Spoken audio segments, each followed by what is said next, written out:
Alright, it's about that time to get things started. Okay. Hello everyone, hello, welcome to this Wednesday stream, this unexpected Wednesday stream. Yeah, we're not doing Pony Guess today. Um, so, I of course made this video called Life After My Little Pony, and it's almost a year old now. It will be officially 1 year old on Sunday, and it is one of my best works in recent years. It's the culmination of many years of thought, a couple years of college skills and learning, and just finally getting something put together in the end. And I decided to do this commentary because there were many things that I wanted to explore and do that I wasn't really able to do. I could talk about some of the things that I did behind the scenes, some of the filming, some of the techniques, some of the omitted details that weren't present. So stuff like that would be fun for this week. But also, like, there's a bunch of other things as well that I wanted to discuss. Specifically, what was the inspiration behind this overall project. Now, this project is about 90 minutes long, so this is going to be a longer stream today. Don't worry about that. That's fine. That's what I'm here for. But, yeah, to start, really, I wanted to talk about the channels and some videos that really specifically inspired this work in particular. Inspired the tone, the editing, how I approach things. So to start off, let's go with the one that we all already know, who really needs no introduction, Jenny Nicholson. So yes, Jenny will often, if you don't know who Jenny is, I think most fans know. You either know of her or you know of her through her work in the Friendship is Witchcraft scene. But no, she creates a lot of videos, and they often are very long, like 4-hour stories video, almost 4 hours in this one, and she gets millions in views on extremely long videos, which is very impressive. But, it really helped inspire the idea. It's like, okay, I can make a longer form video, and it can work out as long as there's enough talk to talk about it. But also specifically, she did the last BronyCon video, a Fandom Autopsy, and that was one of the things that I forgot to mention in the video as one of the reasons why I even did this project to begin with, but that was one of them. Next one, smaller creator, Scott Kramer, smaller, but he I watch. He's a really chill content creator. He covers a variety of topics here and there, but what I like about it is that all of these topics have a personal thing to him, and so they're fun. I like his style, the way he does things. They do very well. This one is probably the least influenced in my work, but the overall coffee shop vibe that I tend to be going with in the past couple of years, a part of it is because of this channel here from Scott Kramer. Next up is BH Ultra, who, again, he also creates a lot of content. He makes monthly videos, and they're all extremely long, but people watch them. But what I like about this one in particular is how they cover a variety of topics, but they frame them through like their own personal history. So there's a lot of personal talk about how he explored things. And if I were to recommend one video, I would recommend his Portal is what all video games should be. It is a really fantastic video, and I'd recommend that one of his. Next up would be Eddie Burback. Eddie just has a good way of I don't know. I like the vibe overall. I like the way he talks about things. the way he edits his things, specifically like the Rainforest Cafe. He edited a trip there, so it's a good use of how he filmed B-roll and such like that. Next up is a really big one, Artor. He's a smaller channel, but he creates fantastic documentaries that, you know, will partially inspire the one that I made here. But yeah, he frames a lot of his documentaries through the lens of the production. So he'll review the film through the production history. He'll talk about the production history and a lot of the themes of that time period while making that thing, while also trying to connect it to his own personal life at times. And, you know, they helped build some of the tone. But one video that I would recommend for him, highly recommend for him, that's criminally underrated, is the Digital Doomsday of Jurassic Park. It is a view of Jurassic Park through the lens of the recent Oppenheimer film, as well as the history of VFX in the film industry. It's a really fantastic thing that's just... it's so amazing. And not a lot of people have seen it, which is really upsetting. And the last one, which I consider the biggest influence on the video that I made, the one we're about to watch, is Defunctland. He creates a lot of documentaries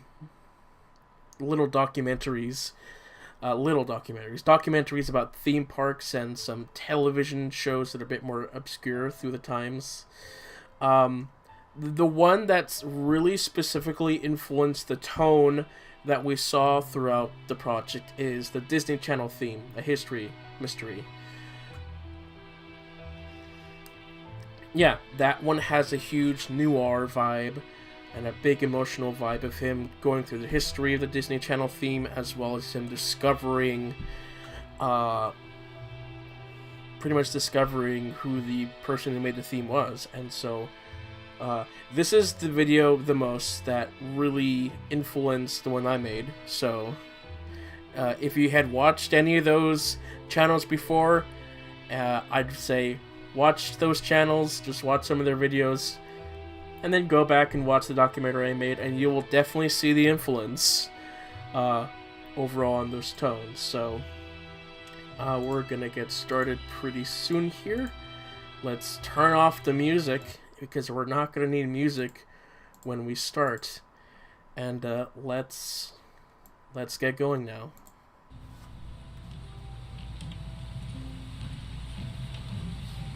Excuse me, is this the observatory office? Oh, yes.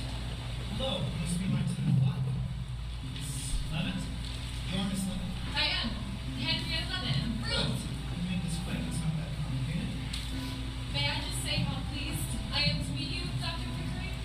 So the audio recording that you're hearing right now is from a play. It was from a rehearsal that I recorded from. Unfortunately, I don't really remember what the name of the play was.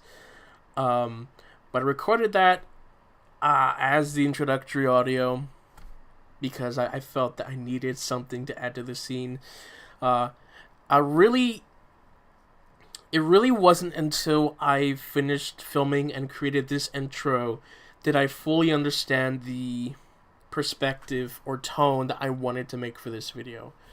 Because like once I got this down, I was like, okay, this is how I'm gonna edit and present this. And it was it took a bit to get to here, but once I got it done, things really went rolling.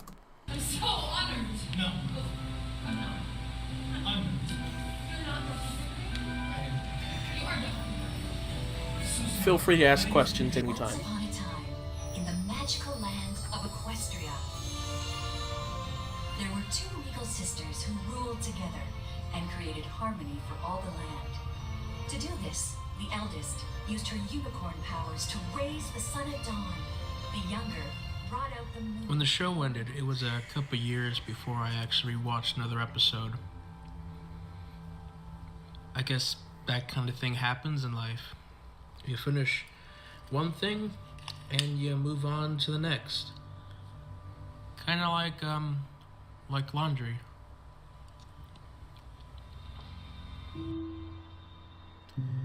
and the laundry note was really kind of the big theme of this overall video. It was not intended to be the theme, but as I was editing through everything, through my comments, I was like, oh, that is a very important thing. Hello, Ali. Welcome. Welcome. If you missed the beginning, I'd recommend that you go back and watch the beginning to where I talked about what were the influences of this video. But do that at your own time. Yeah, and talking about a note about me watching another episode, it was actually, I was contacted by a content creator who was wanting to do a review of the first episode of the show, and so they contacted a bunch of people. I was one of them. The project never really went through, but I had watched the first episode there to do that project. And that's one of the first things that I rewatched, and was like, okay. Show's still good.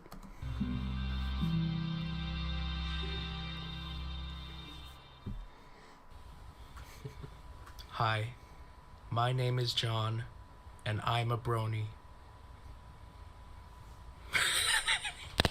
Alright, so it's been over 3 years since the show ended, and yeah, I felt like this was a good period to reflect on my time in the brony fandom. So around the 10-year anniversary of when the show first aired, and the 1-year anniversary of when the show ended, there was a lot of videos of people reflecting on their time on the fandom. And videos, there probably weren't as many videos as I thought, but there were a lot of just novels through like Twitter and Reddit of people talking about their experience that I went through the most. There were a couple of videos here and there, not a whole lot that I could really find when doing this video, but when researching for this, but yeah. And I also wanted to do and share my thoughts on this. I was too late because this thought just kept getting bigger and bigger, and I didn't have the time to do it. But I'm doing it now. Better late than never, I guess. Yeah, the original way that I was going to do this would have just been like a vlog where I'd set up a camera and I talked. And this would have been way back in like 2019, 2020. Back then, I didn't really add music to my videos. It was just me talking. And it wouldn't have been in-depth. There would have been no script. This project here is my first video with a script, which is pretty good. I was able to get very concise thoughts put into something. And yeah. So yeah, life has, of course, changed since the show ended. Like, to really get into that, I really have to get into what life was like during the fandom. And to get into that, I have to get into what life was like before the fandom. And so, to just keep track of this video, I've divided this whole, I guess, retrospective into 3 sections. Life before ponies, life during ponies, and of course, life after ponies. So to give this project... That's an edit that probably could have been shorter. But one of the things that I'm really proud of here is that before, I had a big problem of using jump cuts. Jump cuts are not bad. A lot of people use them, but I was very mindful of using jump cuts in this one. I wanted to make my edits very, what's the word? Very specifically. So, I had to cut like a lot of quiet moments, and so in order to hide jump cuts, in fact, this is a technique that the professionals would recommend. General is to just hide it by using little zoom-ins when you cut to the next thing, or use B-roll. B-roll is amazing for hiding jump cuts. That is to say, there are still some jump cuts in this, and we'll get to that later. Project a bit more depth. I've asked a couple people to do some interviews with their own perspectives on these 3 points. I felt that it was best to get other people's perspectives because, well, I have my own perspective, and it's probably going to be very different from you guys. So I just thought, why not just get some other perspectives to join in? So why don't we get started to where it all began, life before ponies. Yeah, I needed to find a way to divide things up naturally, and I don't work with natural things, and I thought, okay, I can be funny. I could do a little bit of a gag in between each section by adding these horrific music with the title. This music is from the 2001 Space Odyssey film. Just so you know. So I grew up completely normal. What does that mean? I don't even know what that means. Okay. So I grew up in South America because my parents were missionaries. 15 years to be I specific. grew up in mostly Christian environments, which meant that I had a sense of what a close-knit community was like, which would really come in handy when learning about bronies in the future. Can you state your name and what you do? Hi, my name is Drummer Shy. I am a brony musician / drummer. I was formerly with a lot of stuff. I was a former PMV maker, and I was a former founder / co-founder of Baloney's React. And I was in that was really where I knew Drummer from. Brony's React. In the brony convention scene, but also have a kind of presence around the community and social media as well. So I love soccer. You know, being anywhere outside of the United States, of course I love soccer, but I also love baseball because I'm American. I was obsessed with those two sports. I don't really follow them anymore. I'll watch the World Cup, but sports ain't my thing no more. So my name is Mo, and I'm a student. I'm a digital media student, so I make videos. And you're yeah, Mo actually is my camera guy. If I never needed to film a project, or if he needed to film a project, we would often just call each other up to use each other's cameras. So any B-roll footage, any footage that involves some sort of movement or has an angle which I couldn't film myself, he was the one operating the camera during that time. And because he was there, I said, "Hey Mo, I need a third person for an interview. Can you do this interview for me?" And so he did. not a brony. No, I'm not. But my brother was. A lot of my experience on YouTube, watching YouTube videos, was just watching like Lego stop motions. Yeah. And the occasional video game walkthrough. Mm-hmm. Yeah, I was pretty exciting. I still do that. Kid, I'm sure. Well, my name is Jack Getchman. I am the creator of Scooter Trick Studios, which is a YouTube channel, very pony-centric. And basically, I mainly my biggest claim to fame was an abridged series called Scooter Tricks: The Abridged. Now he does G1 abridged I guess videos. I'm branching out to do other videos too. Great too. I'm starting to do some rap battles now. Maybe an analysis video, we'll see. And then some other things like music-related stuff. But mainly parody and abridged series. My favorite TV shows I would watch were like Doctor Who, Star Wars, The Clone Wars, the Arrowverse, which was like Arrow, Flash, pretty much that. And then I also really liked Duck Dynasty. It was a nice show that me and my father would bond over, which was really nice, you know. You should always have that. So can you tell bonding moments with your parents, I mean. Us what life was like before you started watching this show? I was still trying to find my place in this world, and I was so heavily influenced on video games and stuff. Life before it was kind of complicated because my childhood, even though I had it great, but I still had complications in my life, and I just did not know where I wanted to be. I was always the kid who was always a Debbie Downer and whatever, and I just did not know where to find my place in this world. But I was starting to become a drummer at that time, before I got into MLB.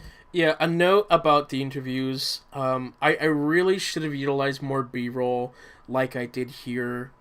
I didn't think about the B-roll thing until after I had rendered it and uploaded it, which is unfortunate because it really would have helped the flow of the video. Because once we get to each interview is about a minute or two long once we cut back to it, and there's not a whole lot of B-roll in that. It's a lot of the interviewee talking, and then me nodding my head. And I really should have added more B-roll, but I didn't because I was just really wanting to upload this. I was starting to get my way around through percussion and all that sort of stuff. You know, I always wanted to make a friend, but I barely had any friends at that point. I barely knew anybody, so I was pretty alone at that point. And around the time, close to when I got into ponies, I'd gone into Minecraft. I also got into writing stories. Then Minecraft. I got into theater, which I will explain later on. We were into a lot of like classic films, so like all the really popular ones. Like we used to watch American Sniper. We used to watch like Rambo. Rambo is a big one. Rambo and Rocky. We used to love those. So how we filmed this interview specifically is that I wanted to do like this three camera setup, but I only had one camera throughout this entire project. So in order to accomplish that, we filmed one setup with me and Mo in frame, where we did the intro and outro. Then I filmed him answering the questions. Then I filmed myself asking the question, as well as nodding and responding visually to his questions. So none of the edits of me nodding my head are actually the correct response. It was just one that I added for that. In fact, in all the interviews, whenever we cut back to me just nodding and listening, I'm not actually listening to what they're saying. I just filmed myself doing that. And that's what we got for that. Not really. I had used footage from the interview of just listening, but it's not the correct one. If you understood the meaning. It's not the correct moment in time that I used the footage from. Watch a lot of like horror films, different types of filmmaking. And at some point between the years of 2010 to like 2012, I learned what a brony was. I don't remember what the first time I heard it was, but I learned what it was, and I thought it was weird. Like, what? A grown man watching My Little Pony? This guy's not gonna help society in any way. He must be a freak. Right. I was a teenager at that time, 14, 15, so, you know, we are very critical of things. And I thought that until I moved to a new school. Oh, hey. I don't remember what the first time I heard it was, but I learned what it was. I don't know what happened there. And I thought it was weird. Like, what? A grown man watching My Little Pony? This guy's not gonna help society in any way. He must be a freak. And I thought that until I moved to a new school in 2012 and I met one. He was unapologetically a brony. Any chance that he got, he would always try to convince all his friends to watch the show. I would always say no, but each time he kept asking. That's not an exaggeration as well. That was one of his goals each day, was to tell us to watch the show. And of course our response was no. So he was very adamant about it. Very adamant. I would change my answer slowly, saying, no, but maybe if I have kids one day I'll watch it with them, or no, some other reason. or excuse to give to why I'm not going to watch it now, but maybe one day. So I was slowly saying, I will not watch it one day, but not right now. Stop bugging me. My life has always been pretty good. It was just sort of normal. The only big difference I can think of was my goals and career choice for myself. So I used to want to be a movie director, like a live action blockbuster movie director. I did too when I was younger. I always knew I wanted to be in filmmaking. Much younger. That was kind of the thing. And it's like live action, you know, serious, that kind of thing. I know when I did start getting into Pony, that's like all I did though was watch Pony videos, and I remember working to myself true. like, Very what true. did I used to watch, think or what did I we used to all do had that before experience. Pony? So it's sort of a mystery, I guess. But from what I remember, it was sort of a normal childhood, I guess. I remember when Equestria Girls was coming out, he was so excited for the film. I was excited for him. I was happy for that. So he told me about it, and for some reason I went home and I watched the trailer. It wasn't good. It's Equestria Girls. Yeah. It's not good. That was my first exposure to ponies. Not the best exposure. But I did actually consider watching the show after watching the trailer, or right before I watched the trailer, for like a second. And I told myself, oh, if I were ever to watch the show, maybe I would watch through all the generations. Because I had a thing back then of just watching things in chronological order, so I think I briefly looked at what Generation 1 looked like before I was like, nope, I'm not gonna do it. Doesn't look great. So, could have gone early if I didn't think that way. Pegasus, Earth Pony, or... Oh, I would love to be a Pegasus. Actually, no, I've always wanted to be a unicorn. That would be amazing. Yeah, these cutaways don't exactly have anything to do with what we're talking about. I just included it really just to include like moments of levity of my past where you could see me talking about the show once I was first getting into it, I guess. I mean, seriously, they have like levitation powers. That's always one of my superpowers if I have the choice. No, Cole, it's just hearing it from you. I just want to be a unicorn. And so one summer, I got into some YouTube web series, and one of them was Death Battle, which just takes these random characters and decides who would win in a fight, like Goku and Superman, Godzilla and Gamera. They were pretty cool. I disagreed with some of them, but they were pretty cool. And they had one with Transformers Starscream and My Little Pony's Rainbow Dash, and I watched it. I thought it was pretty cool. I don't know if it really made the most sense, a pony defeating a robot, but this is, of course, G1 Starstream that we're looking at, so I guess, kind of.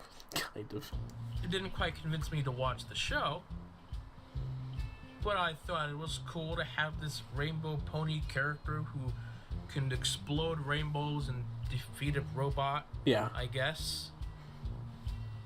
He thought it was cool too after I showed it to him. Yeah. But like none of those are how I got into the show. This is how I got into the show. Induction. Induction is just a fun word to use. It sounds like I was joining a cult or something. I mean, to some people it probably was. But whatever. Unlike many other coming to pony stories that I've heard. Right, coming to pony. I had no feelings of depression or loneliness. That came with college. So, how did you get into the show? I got in through the show from a game called Team Fortress 2, which I played a lot. This guy was offering keys. When I got into the show was when I basically said, sure, I'll take the 2 keys, I'll watch 2 episodes. My younger, dumb self thought I wanted to get a lot of keys when I watched all the episodes, but boy, was I wrong. It set me on a path where I did not know what I was going to get into, where I was watching season 1 all the way from Fall Weather Friends, all the way up to the recent episode before Grand Galvin Gala came out. I was fascinated by what was going on, and it was I think B-roll footage would have really helped get the visual aspect of the story. To see what's going on. It was a Saturday afternoon, no one else was in the house, and I was going through Netflix looking for something to kind of rip on, like a bad movie or something, and I saw the My Little Pony title, and I'm like, oh yeah, this is probably pretty bad. And so I start watching it, and I was riffing on it at first, but then after a while I was kind of just watching it, and I was like, oh, I kind of like the voice acting, and I kind of like the characters, and some of the jokes are kind of making me laugh a little bit. And by the end of the first episode, I was kind of like, well, maybe I should watch the second episode, because this is kind of interesting. For me, I was like, man, I kind of really like this, but I don't want to get obsessed with something like this. This feels really weird. And at this time, I really didn't go on the internet that much, so I had no idea the Brony fandom existed at all, or that other people liked the show too. So I thought I was the only one, and so I was like, okay, you gotta stop right now. So I stopped watching, and I didn't touch it again really until maybe a year and a half later or something. This was all in like 2012 or 2013, by the way, when I did this. Then a friend of mine who was really into the show, I think a big reason why introduced it to me. I also didn't include again, B-roll like, for the interviews. I'd never binge watch it. I would never, was because I wanted to respect the interview by not interrupting it with visuals. And this was really the first time that I got a glimpse of who the Bronies were. Looking back, was probably not the best decision. It was really interesting because, like, deep down, I did really like the show. I wanted to see more of what it was, and then to see like all these other people who also liked it. And then I really loved how creative they all were. That was a huge draw for me, was just how creative they were and how much, like, the sheer amount of stuff that they made. Yeah, Jack is on the point there. That was one of the big reasons why I got into the fandom, was because of the creativity. I'm about to talk about it here, but it was really just the creativity of the fans and all the fan work that was like, this is really cool.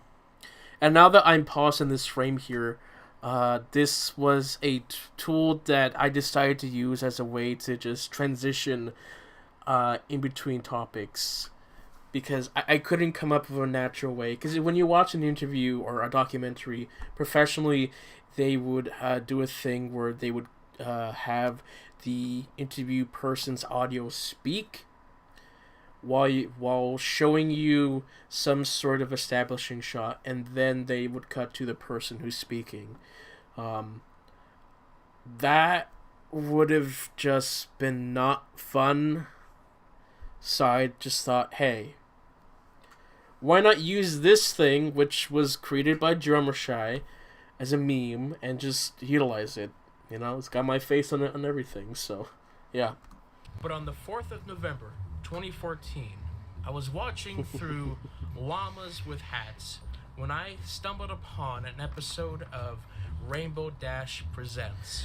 And the reason why I was able to tell you the date, the 4th of November 2014, is because I remember specifically the very next day I went and saw a traveling show of the Globe Theater's Hamlet. They had visited a local theater, and my school went to, and so that was the 5th of November. So, yeah.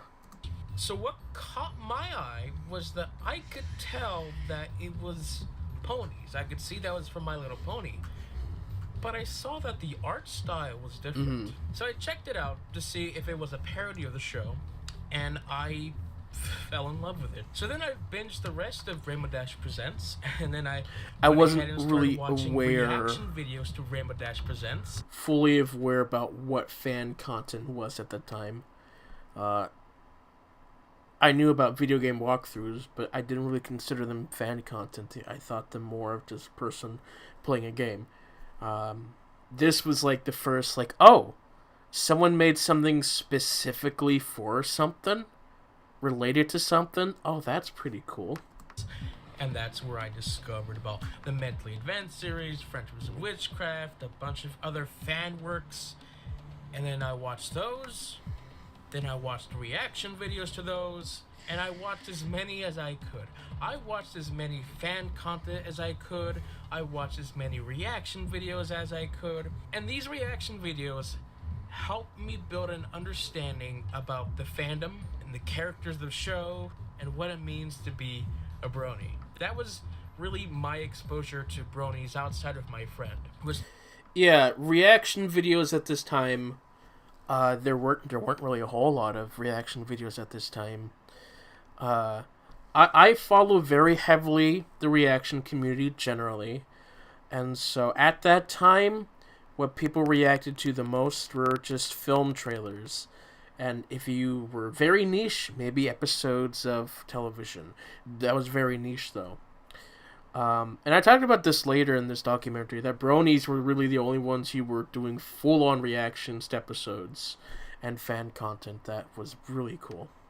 Do these reaction videos. And so, of course, I binged and rewatched Rainbow Dash Presents the Mentally Advanced series a couple times for like 2 weeks. Yeah, in the span of 2 weeks, all of this I was watching everything. From November 4th for like 2 weeks, I was doing all this.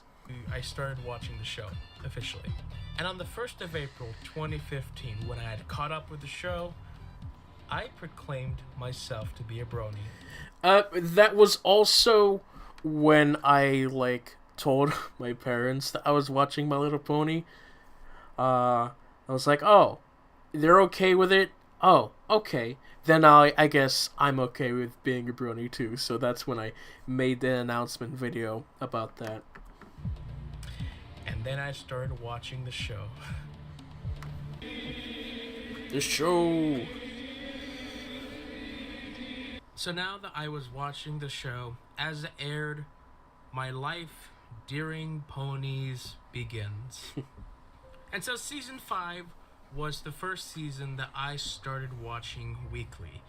And you know what? It was my favorite season of the show. Still is. One, partially because it was the first season I started watching weekly, but also it had everything that I could have wanted from this show. And this is partially because it checked off a lot of things from the list. Now, hold it, John. Hold it. What the heck is this list that you're referring to? Well, I'm glad you asked. You see, the list is a list of things that I would like to see in the show. So, now that I've, of course, watched 4 seasons of the show, I have a good understanding about the characters, their arcs, their plots, their wants and desires. And so I had a little list of things that would be cool to see the show do. Let's take a look at that list. So the thing about the list to point out is that I didn't mention this at all here, but I didn't actually have a physical list of ideas. It was more of like this mental list that you would keep of like, oh, okay, this is what I wanted to happen. But I did write down the notes for this video here to do this bit. The list. Let's start from the beginning, shall we? It'd be cool to have another seasonal arc that will let us explore new lands of Equestria. It'd be cool to have just a normal pony as a villain. It'd also be interesting to have some concept that's previously unexplored in the show. Communism. It'd be cool to have an episode where Twilight mourns the loss of her treehouse, and not just take her castle at face value. I think it'd be pretty cool to see the Apple Bloom Dream episode with Luna. I think it'd be pretty cool to see another episode with Tank in it, and maybe have another song with Rainbow Dash. Maybe we get to see the Weather Factory. Maybe there's an allegory for death in it. It'd be cool to visit Appaloosa again, and if we had an actual horse, and we had a character with a mistaken opposed to identity ponies crisis with his cutie mark, it'd be cool to see Discord again. Maybe have an episode kind of centered around him. Maybe explore more of his friendship with Fluttershy. I forgot to mention the Smooths, of course, in the episode. It'd be cool to see the Smooths in it. It'd be cool to see Gilda again. It'd also be cool to see more Griffins, or see where the Griffins live. It'd be cool if all the background ponies would actually speak, or just have an episode with just the background ponies, and all the fan canons and understandings of these ponies' relationships are indeed canon. Anything that's fandom related is canon. It'd be cool to have another episode where I actually like Spike. This one's a bit controversial, but I like this episode. Yeah. It'd be cool to have an episode where we have another species introduced to the show. Maybe it'd also be cool to see Cherry Jubilee again. It'd be cool to see an episode where we get to explore more of Twilight's time in Canterlot before she moved to Ponyville. Who were her friends? Who the heck is Moondancer? This is my favorite episode, by the way. I really like this one. It'd be cool to have a Luna episode, maybe with dreams. Maybe the main six have dreams. It'd be cool to see Flutterbat again, or just have some wild craziness in it. Maybe the main six have dreams. That's an understatement. I guess I also really liked the deep thematic elements of that episode as well. I won't delve into it right now, but that's another thing to say. I would like a good Rarity episode where I actually like the character. Right, because through the first 4 seasons, Rarity was my least favorite of the main 6. She's grown on me a whole lot, but back then, when I was like at the height of being a teenager, I didn't really care for the drama queen thing that she was. It'd be cool to see her accomplish her dreams and just do stuff where I actually don't hate her. Wow, we got 3 of those in a row. It'd be cool if they did another 2-parter episode, like the one with Spike and the pets. It'd also be cool to have Big Mac speak more. Oh, that's one of the best moments of the show, for sure. It'd be cool to have another musical episode, and maybe we get to have more redemption for Diamond Tiara. And if our Cutie Mark Crusaders got their Cutie Marks... Spoilers! Oh, wait, it did. I was conflicted about adding that moment there, but I decided to do it because it was part of the list. Cool if a writer from the books and or the comic books actually wrote an episode. We get to see more of Shining Armor and Cadence relationship. Maybe add something new to them. It'd be cool to have another hearts-warming episode. Maybe with Pinkie Pie's family. Also, it'd be cool to see the Pinkie Pie connection to the Apple family. It'd be cool to see another Nightmare Night episode. Something that's fun with Fluttershy in it.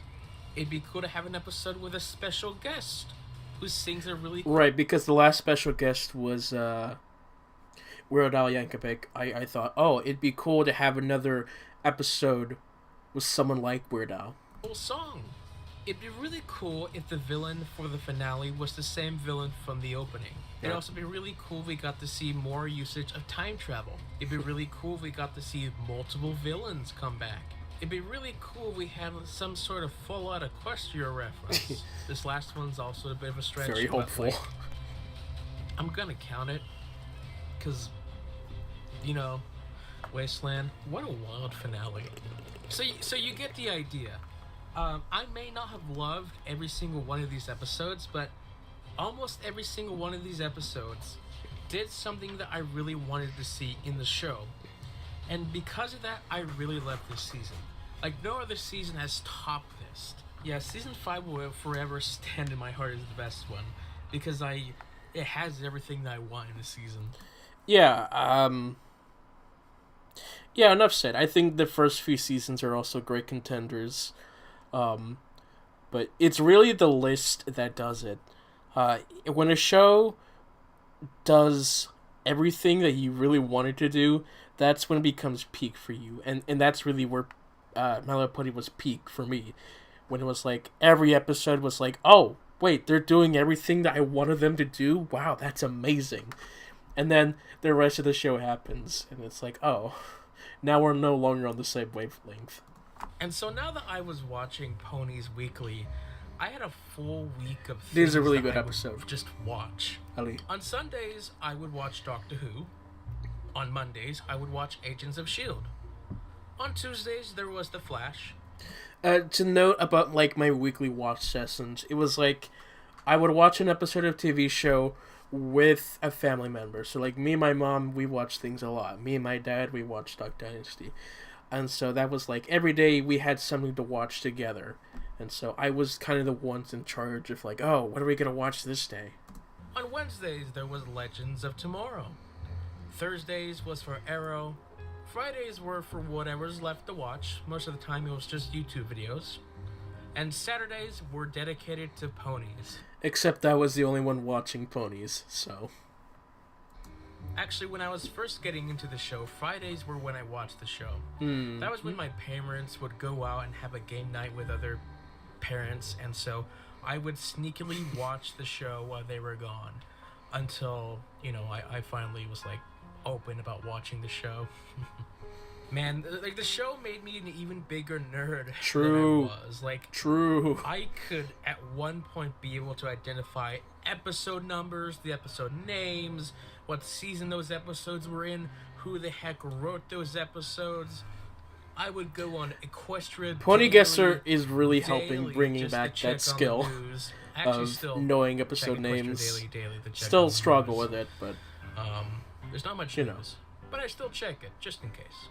And after I'd watched the episode that came out that week, I would immediately go to YouTube and look for reaction videos. Which then leads me to my next point.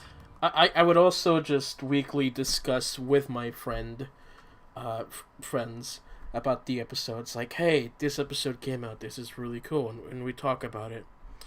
You'll hear more later.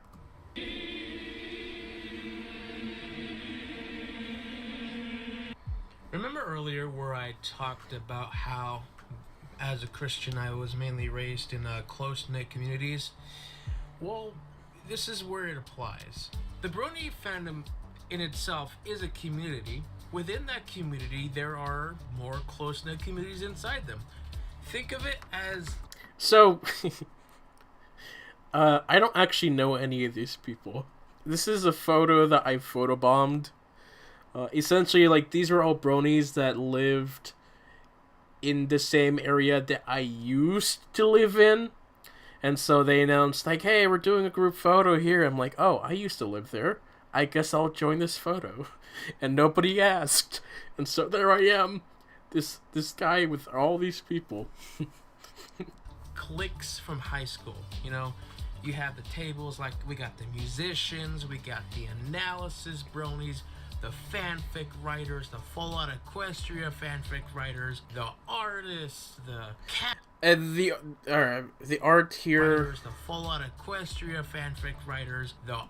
Yeah, this artist is NC Mares, if you didn't know. Artists, the casuals. Me, I fell into the Brony Reactor community. So what is a Brony Reactor? Well, reactors in general are people who watch and review episodes of television or films. I watch a lot of reaction videos. That's like one of the only things that I watch is reaction videos. If it wasn't pony reaction videos, then it was like film trailers, TV episodes. This means reacting to the show, and specifically reacting to Brony content, like Brony fan animations, fan series, Pony Abridged series. Anything Brony related, Bronies will react to it. In fact, Brony reactors are one of the earliest pioneers of reaction videos on YouTube. You go on YouTube now, there's hundreds of reaction channels. But there is. Back in the heyday of the show, around 2014, 2015, back during the start of when reaction channels were starting to pop up, that was when Brony reactors were like thriving. Right, because at that time, the only thing that official channels were reacting to were movie trailers. They weren't yet reacting to TV shows. And if they were, they didn't have the format of the video right in front of them edited down for copyright. They still hadn't figured that out yet. And so they only just watched the trailers. Which is why I said that Brony reactors were like huge pioneers. Because they're like, we'll just show the full episode. 2013, you had reactors like Alex Side React, Ratchetness. I miss all of these High people, Disliker to be Swag, honest. I miss them so Ranger much. Bravo. Do you want to build a brony? Nobody Johnny nobody Fireflame, posts Cobalt content Scott, anymore. Soundspeed, It's such a shame. Jack T. Herbert, and so many more that I can't seem to remember. Well, there's just so many to remember as well. Like it was a huge group of people. There's so And like also it changed every so often. So like the group of people I just labeled were like from 2013 to 2015. And then starting like late 2015, early 2016, a new wave of people came in that were their own group, and these people went away. And that's kind of how it was. so many Brony reactors out there in their heyday, and they were all pioneers to what eventually became the Brony reaction community, where we had people like Potter Brony, Rarity Dash, Blank Check, those being the very popular names that we got. Brony Burning Axe, Demon Angel, Luffy is Cool. I was a very small part of that community in that I was watching all of their stuff. I did reaction videos, I'll get to that later on. I hope one day when somebody... Do I ever go back and rewatch those older reaction videos? No. To be honest, like, they're pretty cringe, you know? Hey Jay, welcome. They're pretty cringe, so, you know, because you know me, I was, like, 16, 17, it was not great. Oh, but if you're talking about from the other channels that I was talking about, sometimes I do go, but it's not the same as watching something when it just comes out, you know? You have to be in a nostalgic mood or being like, okay, what do I remember about this? And sometimes I'll be like, okay, I'll watch something if it's like I remember it being like a really big reaction from them. Goes back and analyzes the reaction community in general, that they'll stumble upon the Brony Reactor community. There is a difference between the two. I'll talk more about that much later, but there's a difference. I'm very serious about that. There is a huge difference between the two. Okay? Okay. So it's the middle of the night, and right now I'm working on editing through my old reaction videos to the show. Right, because the old format of doing reaction videos for the show is that you would upload the full episode. Fair use and copyright, specifically. Which didn't really comply with fair use. Shows. And so in the past year I edited down all of those official reaction videos from like 26 minutes here to just like 12 minutes. New audience member to just watch and see highlights versus... It's easier to watch my own content when it's edited down like that, when there's effort put into it, than just... But I think it'll be worth it. Me, myself, I was watching all the reactions from the very beginning, but I started becoming more part of that community is when I started reacting to the show in season 6. I then Jay, what are you doing here? I know I invited you, but spoilers. Inkpots was some of my favorite. We're actually past the spoiler part, but still. Animatic shorts that really got me to start appreciate musicals in general. Also, they did really well on my channel. Another thing that did really well was the Daughter Discord. Yeah, good stuff. I wouldn't say that my involvement with the community was great. I wouldn't really talk a whole lot with them. There were a few moments where I did, but yeah, there was never really any formal collaboration done or anything like that. But I say that specifically because some of them did talk quite frequently with each other. They had like a Discord that I was not a part of. Met a lot of those other reactors. How? Where? Here's how. BronyCon! Yeah, that's right, BronyCon. Yeah, any Brony knows what BronyCon is. But if you're not a Brony, if you're just curious, then yeah, BronyCon is a convention for Bronies. It's that simple. I personally started going in 2015, only a few months after becoming a Brony. Like I became a Yeah, brony. all April BronyCon 1st. footage The month after is that, I got my tickets for BronyCon. filmed by on May 9th, myself. 20th. Yes, Like, I didn't want to use that's any just other cool. That's people's just con awesome. I get into footage something a few because months I had later, filmed I some go stuff to a myself. convention. I've never been which to a convention before, but I is good in went. some places, but Not long after I became should have done better. I was. So this segment here was intrigued part by of the my idea of original BronyCon. I plan saw for that other this people project. were I had posting filmed a their segment vlogs here. about BronyCon 2014, the previous years. I believe. And I was gonna do a thing where I was gonna be at locations, being like, "Oh, this is where I did this. This is where I watched this." So as Alex said, I was curious, like, "Oh, what's BronyCon? Didn't work I've out. never heard of this. I don't really know what conventions are." And so I started looking it up, and I saw that they were in Baltimore. Spoilers, which was a Jay. place that I I was don't very want to let them familiar know with. yet. Over the past few years, me and my father would go to the Baltimore Orioles baseball stadium and watch a game once every couple of years. And so I was familiar with the area.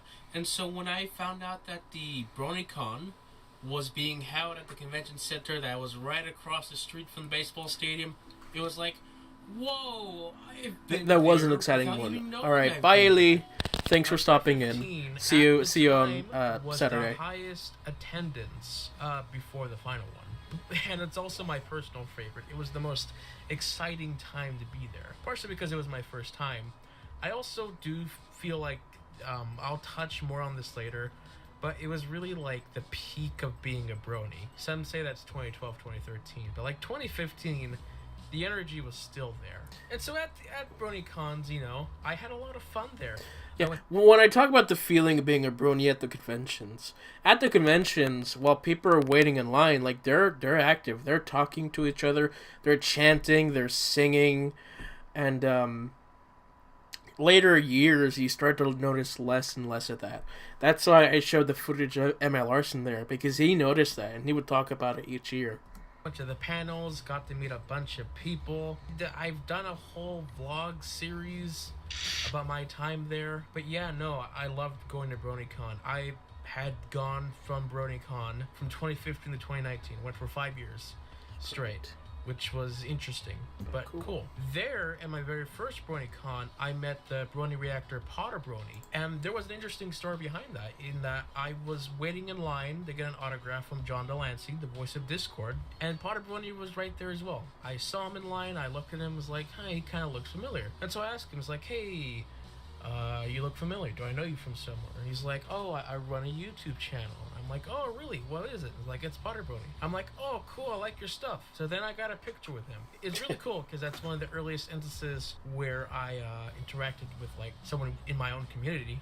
But it's also very interesting too because he later posted a con vlog where he talked about that experience specifically, where that was the first time he was recognized by a fan for his work, and how he was really touched by that. Unfortunately, that video no longer exists. That is His original unfortunate, channel got yes. taken down, but like that was that was just the hypest thing that I saw, seeing it's like I had an effect on someone. And of course, I'd showed it to all my friends and be like, I was mentioned and someone else, like they inspired me. This is really cool. Yeah. So in 2016, I brought a couple friends along. It was another friend who was a brony and his brother, and we had a good time. Flame there. Wolf and Fenrir. There were some like crazy stories. There's one story that I'll never forget involving Tara Strong, where I went.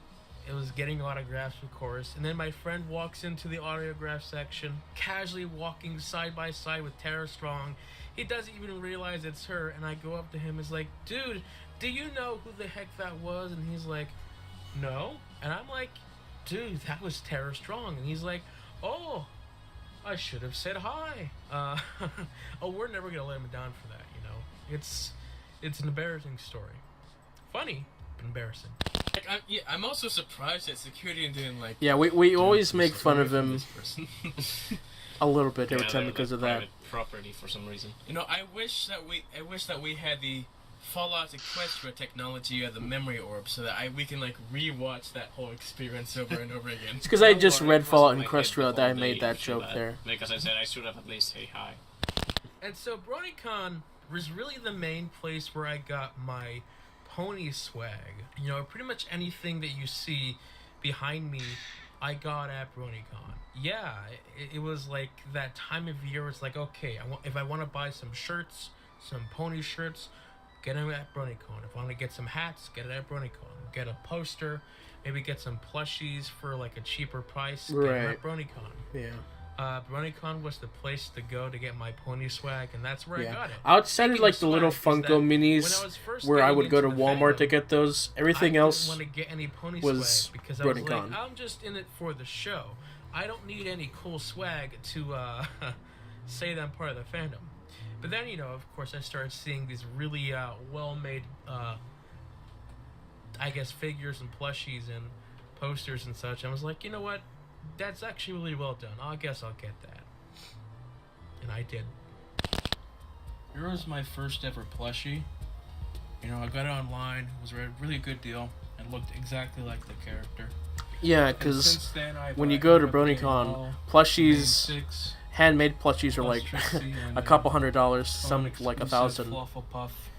But these like 4D figures were like We love $30. Got 4 characters. That was all I can go forward. Which was pretty good. And here I got some BronyCon badges with my character's art on it. They're from the artist called Skiggles. I don't really talk about my OC in this one a whole lot because there's not really much to say. Pony figure, you really know, cool. I made it on the Pony Generator, of course. Stuff, very fun stuff.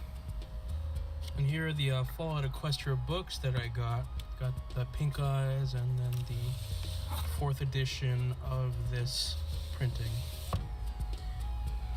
So during the conventions, I've gotten some posters over the years. This is one of my favorites. It's from Andy Price. Andy Price is one of my favorite artists in general. He just, the way he draws the ponies is just so expressive and fun. From like 2015 to 2019, but I only have the first 3 years framed up because I don't have any more room. Yeah, the other year's posters are still in their original tube from the convention. Years. Most of them I've gotten at conventions. A couple of them I bought online. Yeah, so for a couple of my birthdays in the past years, my mom, she's an art teacher, and so she painted these oil paintings of these pony figures, which are really nice. They're not based on specific characters. Obviously, that's a Celestia, but to make her own, she just removed the horn, and here we just got this random Fair silhouette. use. Really love them. Really nice.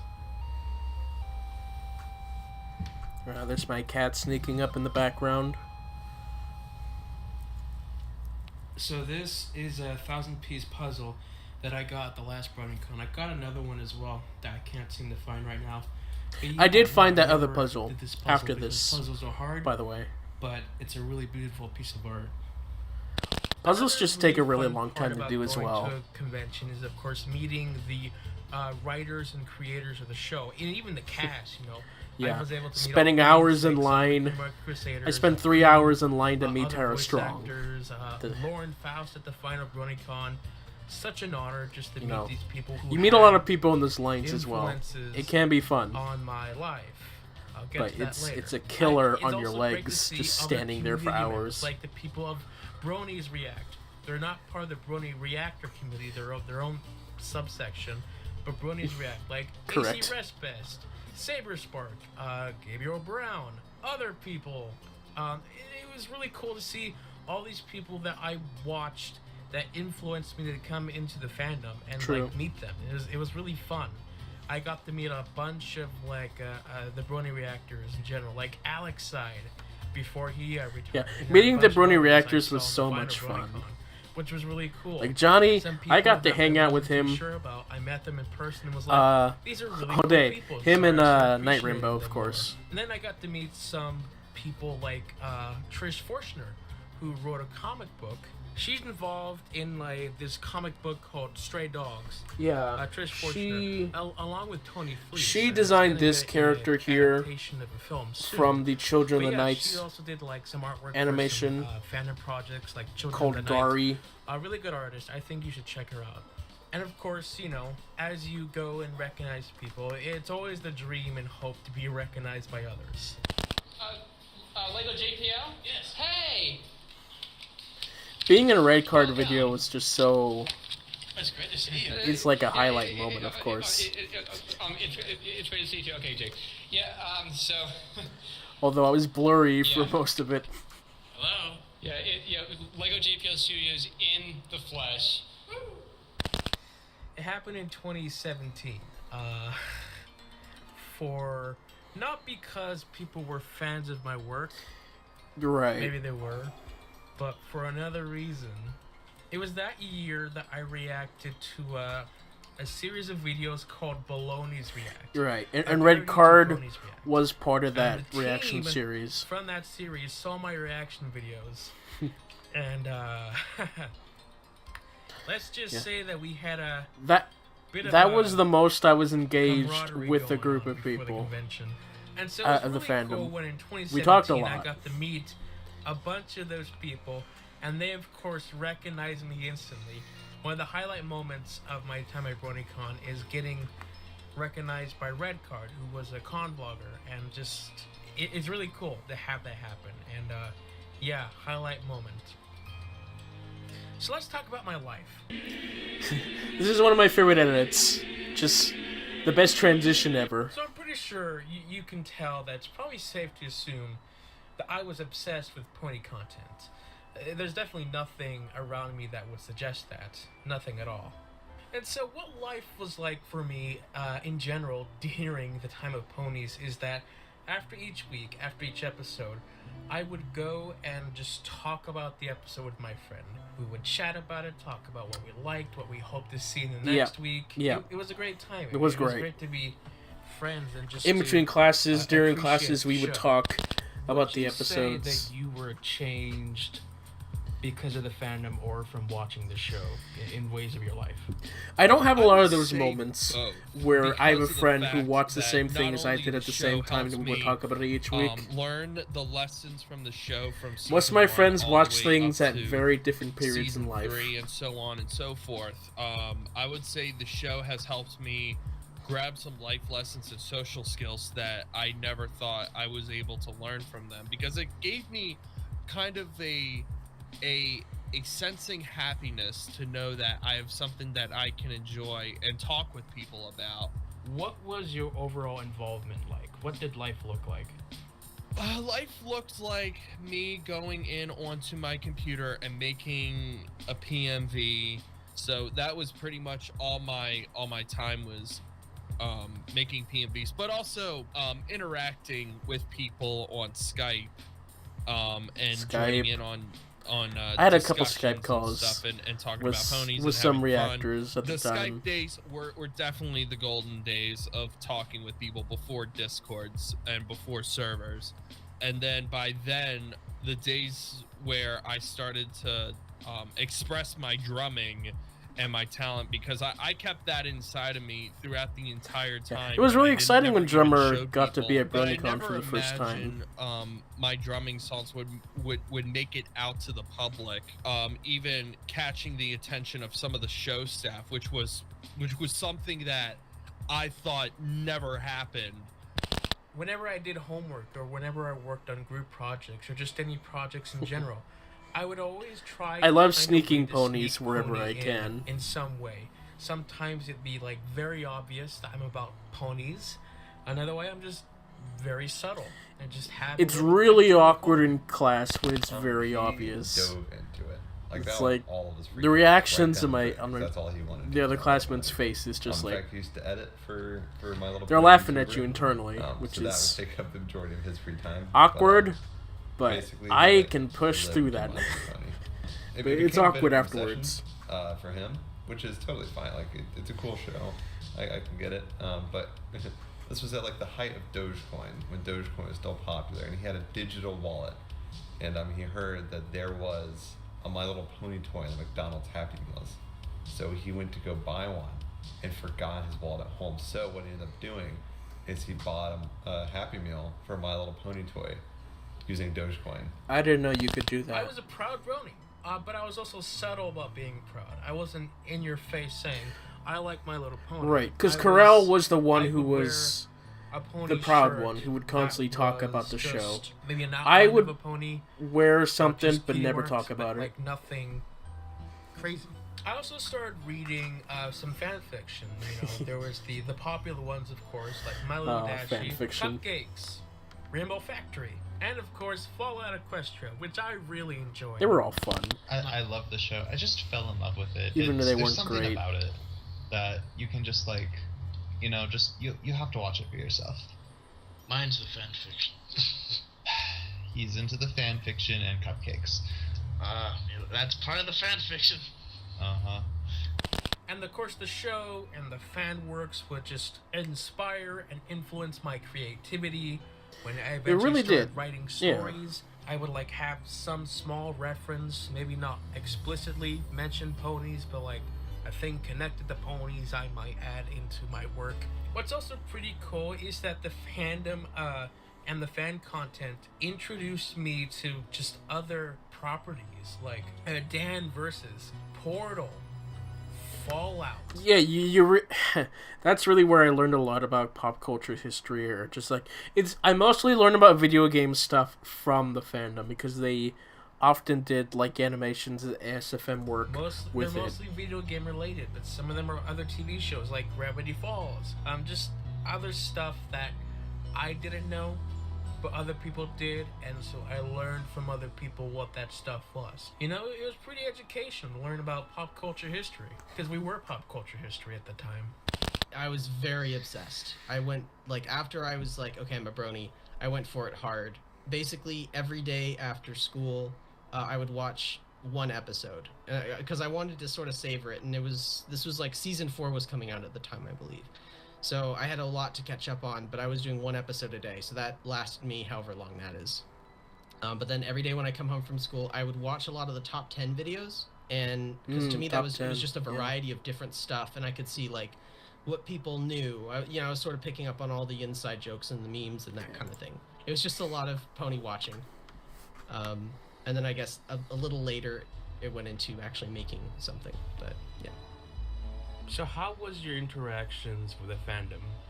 So pretty early on, I really only knew one person in real life who was into it, and that was my friend, the who got me into it. His name's Eric, the co-founder of Scooter Trick Studios. Eric and I did go see Living Tombstone though very early on. So, like, because we lived in Japan at the time because we're military brats.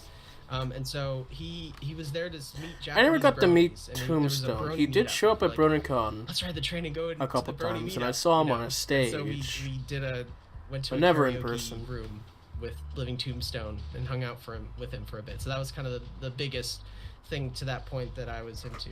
I guess one other fan interaction that was kind of funny was we went to a Far East Film Fest, and we were sitting on a bus, and this one guy was playing a flute, you know, because people do random I things, think of and this he story started from playing Jack Winter all the Wrap-Up. time. And Eric and I were like, wait, this would a wrap up. Because it sounds think, like just though, a for the really the fun, majority, for the, casual maybe the first 4 experience. years or so of me being in the fandom, it was sort of me just sort of producing videos, and then I'd receive comments and stuff. I didn't really get into communities as much. And then it was only when we had a Discord server, that's when I really started to like talk to people more, and we started to, I guess, host panels at conventions and then interact with people more like that. Mm-hmm.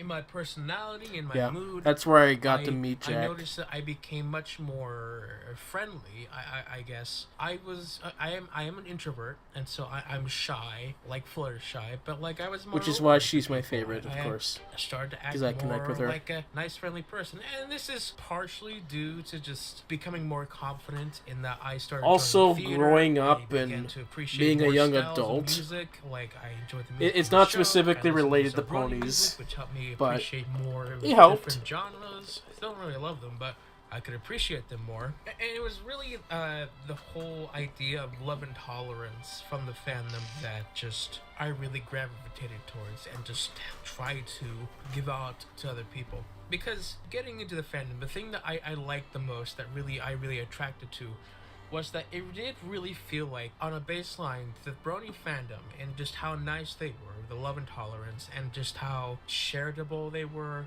how friendly, how close-knit of a community they were, they were, to me, an ideal version of what a Christian community would be like. Right, because there's a lot of Christian communities that one is you like don't pop culture, at all feel like they're Christian communities. They always argue. Really influential they're always very confrontational.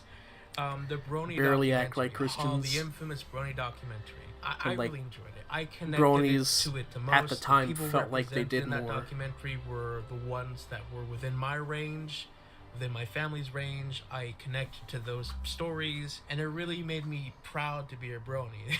Whatever your thoughts about the development of it, whether it's just made for a cash grab, or a defense against the Brony fandom, or whatever the heck. And I have seen all the other really documentaries that I didn't mention in this one, of course. That put us in a mostly positive light, and I learned a lot about the fandom. And of course, it's outdated now because the fandom has changed since the early days, but like that was still how the fandom was, and it was just really cool to see. Because later on, the fandom became more about the show and ponies to, like, friends instead of like love and tolerate. I didn't really want to introduce the show to friends.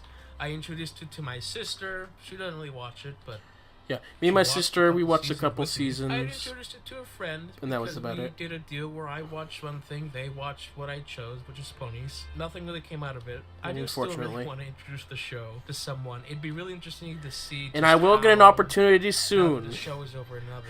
I can't tell you about it, but we'll see. They get into it.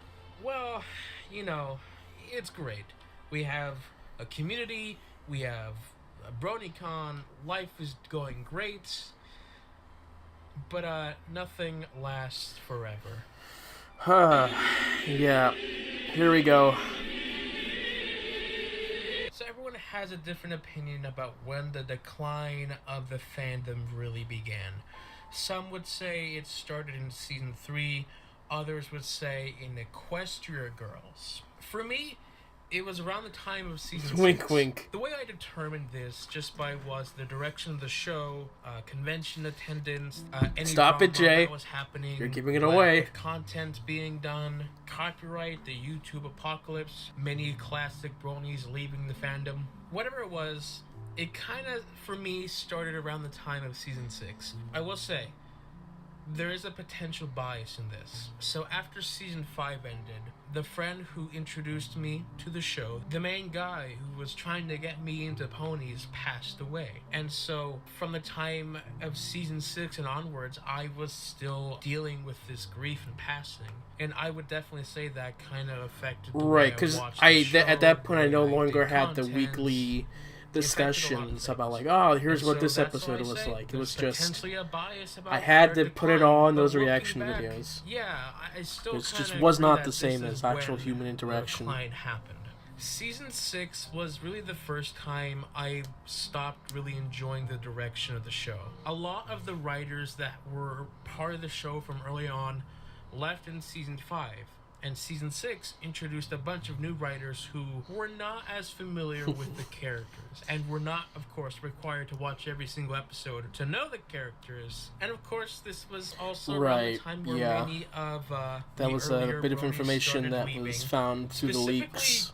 Near the end of 2015, early 2016, many of the earliest Brony reactors retired and left. That's when Alex had left. There's a couple more that started to leave, and then they came back eventually, but that was really where the old school people were doing less with the fandom. And of course, you know, but there were again a new wave of people that were coming in. The attendance had been declining very obviously towards the end. And in 2018 it was just like over 5,000. For the final BronyCon, I was not surprised. I will say that before the 2018 convention started, I did get some inside information that the 2019 was going to be special in some way. Specifically, they told me it would be a 4-day event. Convention, I started just thinking, like, why is it special? Why would they do this thing? It's probably going to be the last one. And so when they finally announced it, that 2019 would be the last one, I was definitely not surprised. I probably should have found the official BronyCon live stream for this announcement versus using my own footage, but again, I wanted to use my own footage. and just use much less of other people's footage. Especially if I was using the audio.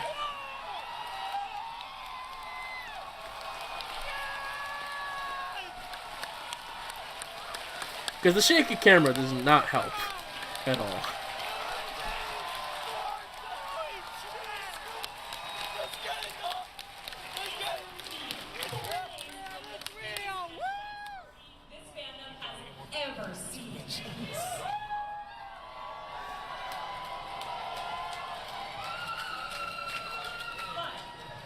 There's a reason we're throwing the party of a lifetime next year.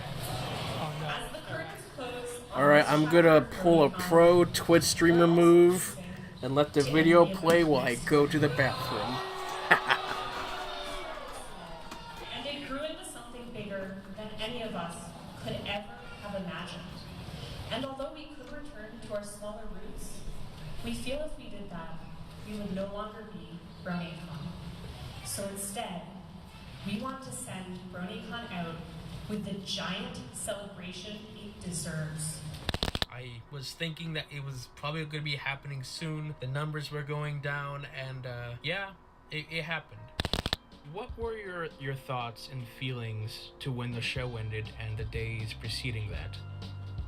My thoughts and feelings regarding the show ending was I was a little sad, but knowing the fandom, I had hope for, this would not only be, it was an ending, but I knew it was going to be a continuation of what people were going to be doing after the show was ending, because there was a lot of stuff people were doing. Like, my first initial thought was, when Star Trek ended its last season, people just continued making stuff.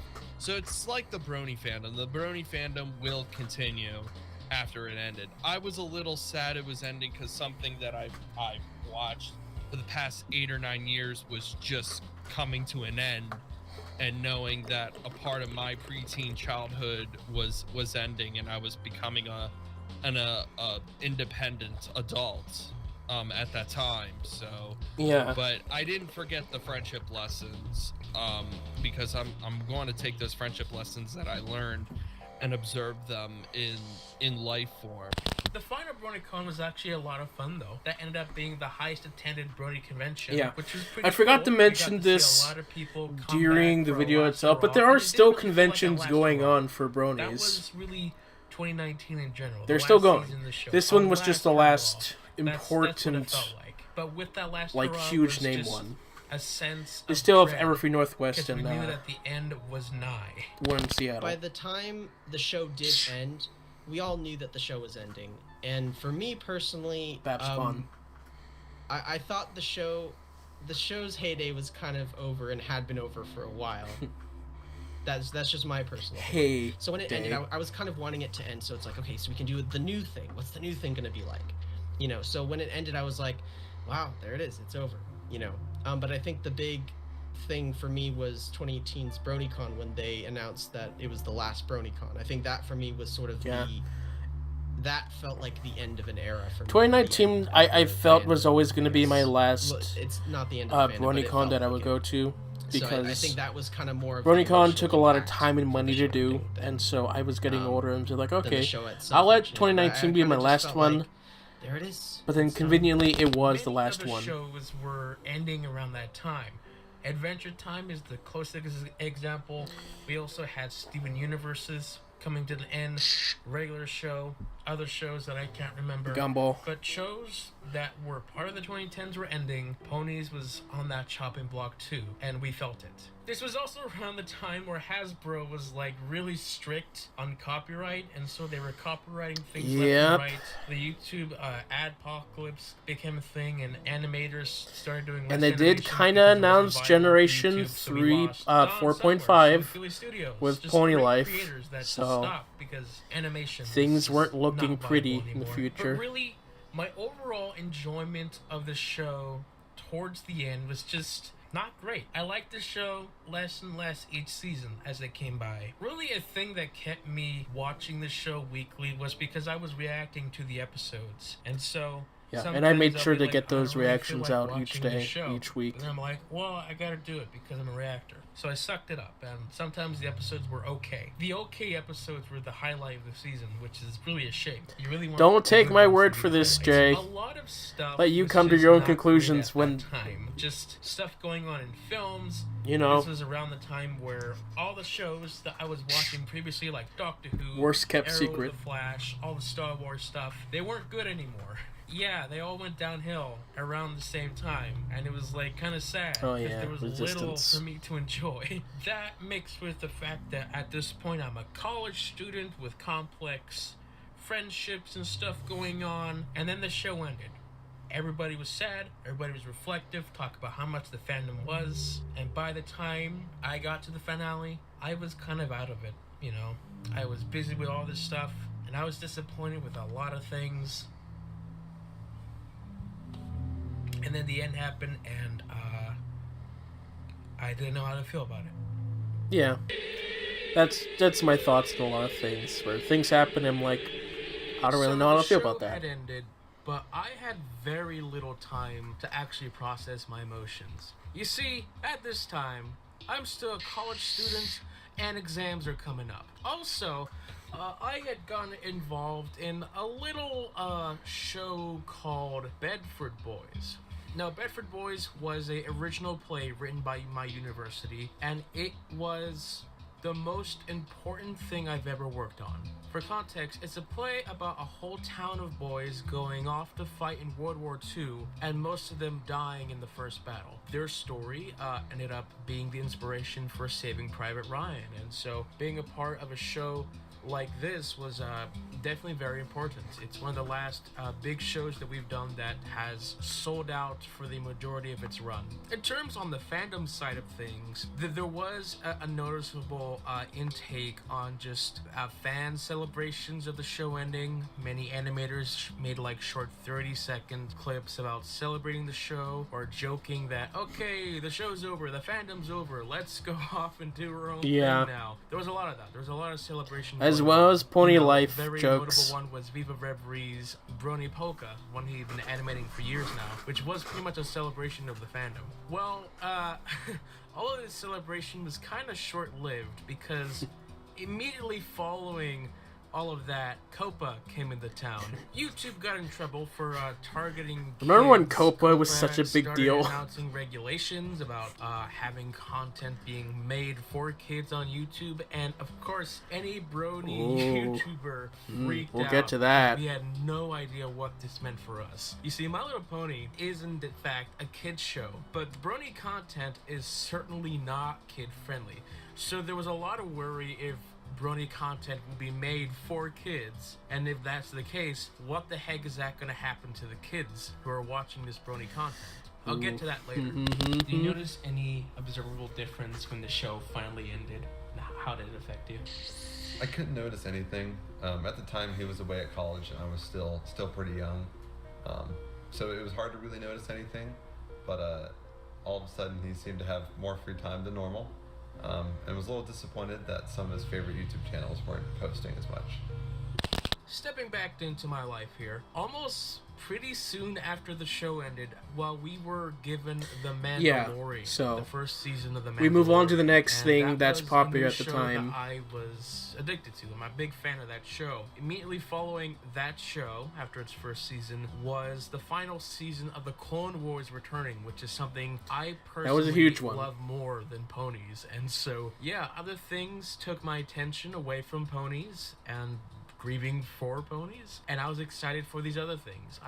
Ponies were still part of my life, Obviously. but yeah, I had moved on to other stuff like The Mandalorian. So then, what happened next? Oh yeah, the world ended in 2020. I don't know if you guys know this.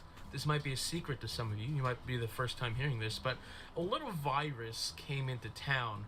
Actually, it came into everybody's town, and yeah, some kind of pandemic went on. Something 2020 happened. was like everything, history going on at once. With this, two things could happen. one, you start making content because you're stuck inside, or two, you're stuck inside. Which, I guess I'll due to the stop making pandemic, there content. was a And huge wouldn't you influx know and it, yeah, a into lot of the people reaction stopped community making in content. general. So, There are a lot of other reasons for this. I mean, the show nowadays, that you're like, making we're used to content people from has watching ended, so why films, would you full continue films and making content televisions, if you have no edited more down. source material? So That all pretty started in soon, 2020. Analysis stopped being Which is great. analyzed. If that makes sense. Basically, pony content became less frequent because people weren't watching ponies anymore. There was Right. still some Also, pony like, content. There was also around the time pony when content at the time was 15.ai just came Pony out, Life. and some leaks with some pony swearing came out. Some fun content was made, and then of course 2020 continued to be bad. People again did less and less pony content. I'm not saying that the year was bad for pony content. Let's just say people were looking onto other things to do than ponies. Makes sense. For me, I stopped looking for pony content. What I would used to do is I'd go to Equestria Daily, any new pony video, I would go watch it. I'd go search top 10 lists, and I'd go watch whatever new content was there. Well, slowly, I stopped doing that. I stopped Every once in a looking for while, I'll content watch a to top 10 watch, video but if anything and came within my radar, see what within the my, general suggestion tab on YouTube, vibe I is. would probably watch it. But that didn't happen because, yeah, a lot of other stuff happened in 2020, include a very big thing called Among Us, The Among Mandalorian, Us. Marvel, Disney Plus shows, other stuff came out, and yeah. So a lot of people moved on from pony content. A lot of other people stopped making content. I myself, at this time, retired from doing reaction videos. Oh, speaking of which, why don't we check And I out am what my currently community back is to like doing now. reaction videos again. Reacting Generation 1. So the Brony Reactor community isn't doing so well. And what I mean by that is that it's practically gone. It's practically dead. There's barely anyone in it now. And it kind of makes sense. Like That I is said still before, partially if true. there's no There are new pony people show reacting watch to the or show, react to, not what so is much there fan left content. to react to?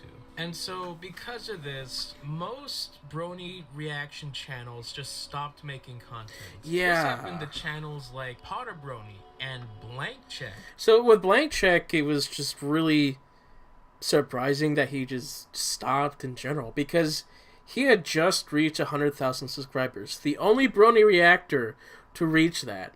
And then he just stopped doing reaction videos, which was, I felt like was such wasted potential, because he was a lot of fun.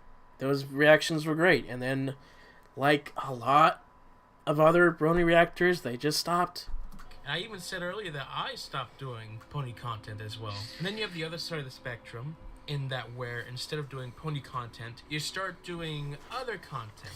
Most notably, Rarity Dash, who was once the most popular Brony reactor, now mainly does anime and Patreon requests. But it's not completely dead. There's still a couple Brony reactors still struggling through, most notably Night Rainbow and Johnny Fireflame, although Night Rainbow has retired uploads since this are video. few and far between.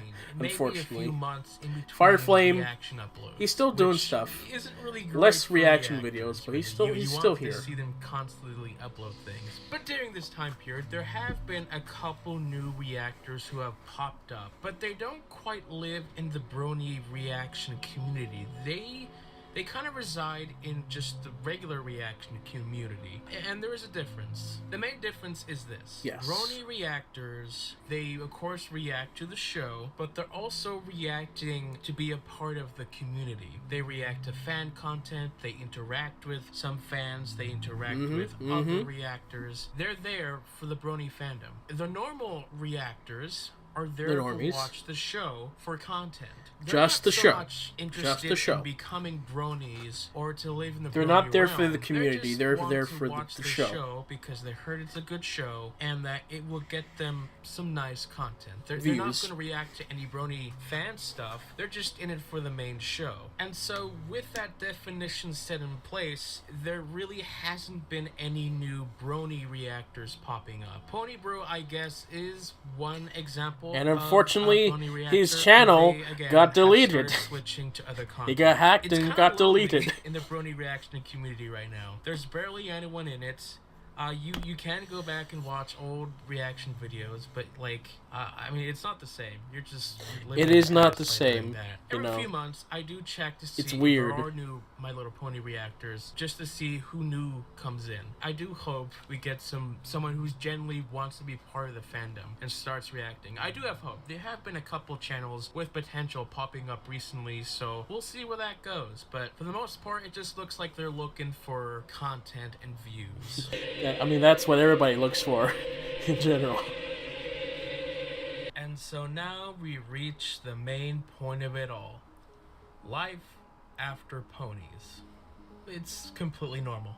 In Alright. college, I started to explore more of the production side of theater. I learned about the different design aspects, the costuming, the lighting, the stage, the makeup. And so, after some soul searching and figuring out what do I like, I kind of landed on audio. And so Oh, I boy. started taking audio-based classes, and I absolutely love them. I've learned so much about it. I've learned about audio editing. I've learned how to edit videos differently. Again, I've this is a year learned a lot ago. about doing live Not audio, everything and that I am thought was committed gonna that this happen is what I want to do in my life. happened. And so at this point So, in life, I'm a couple weeks I am away from a graduating. freelance I am about to graduate. audio It's person, scary, but it's also exciting. jobs are I really can't wait to see where things go. not So as since the show ended, frequent as you'd like what them does to be. life look like for you, and were your observations about the life in the fandom itself?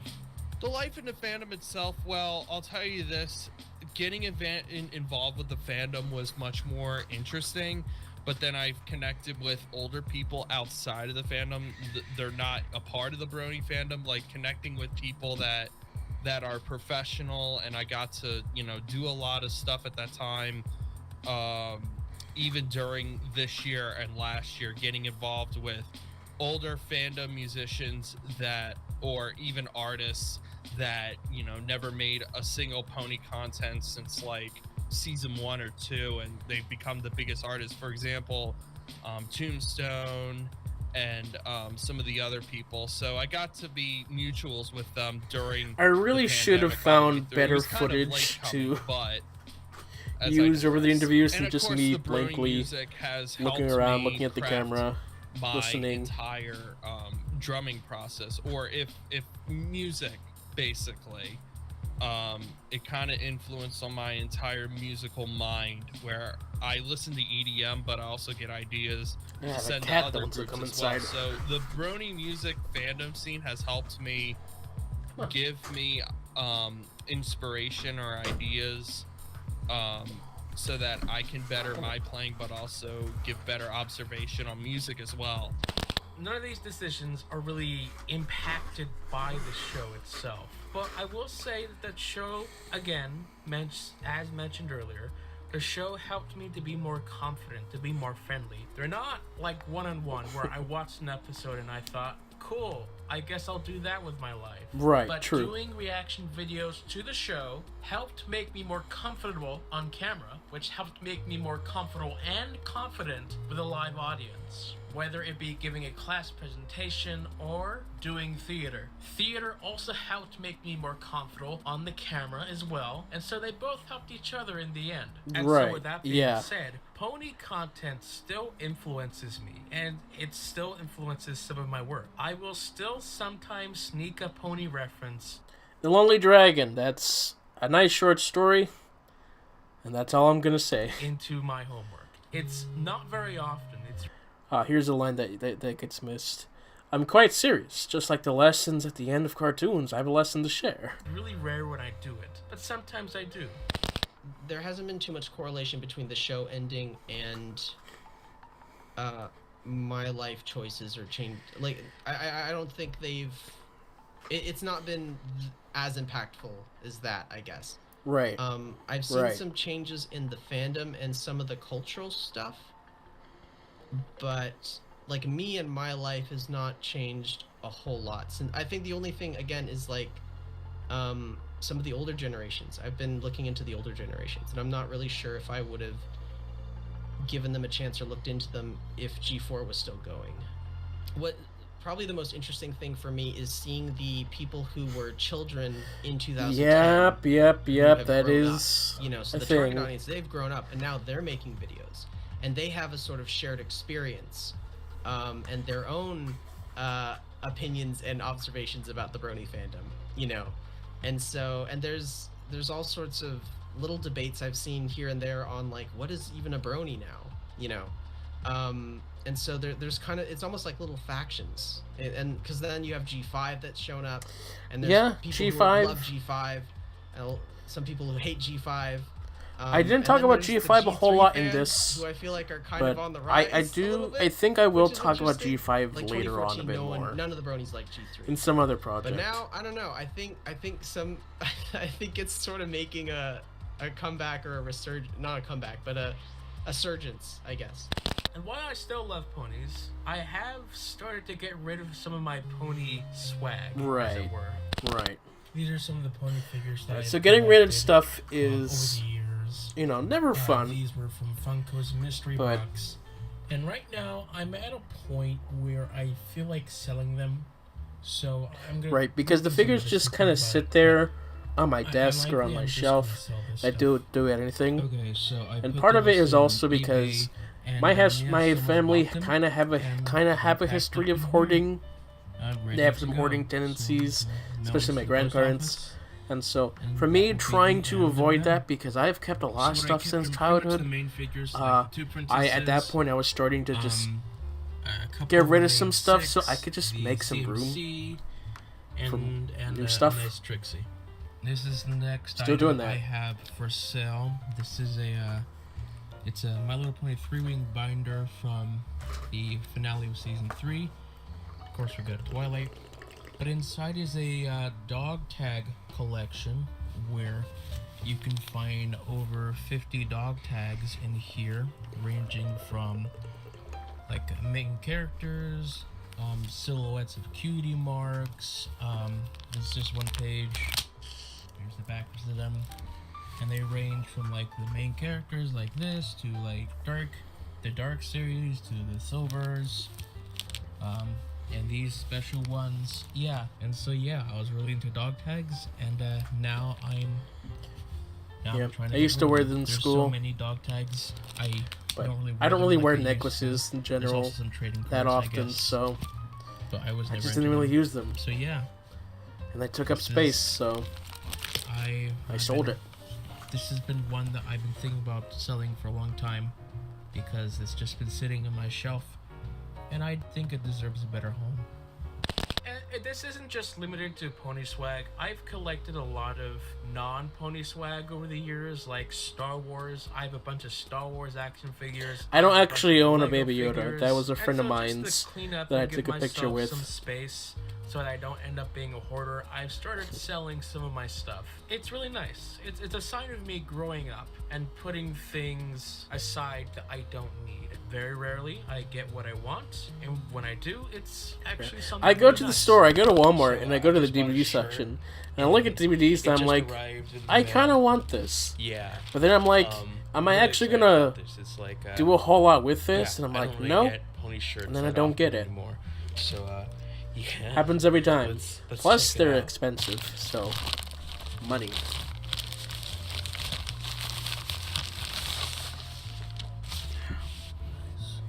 Here it is.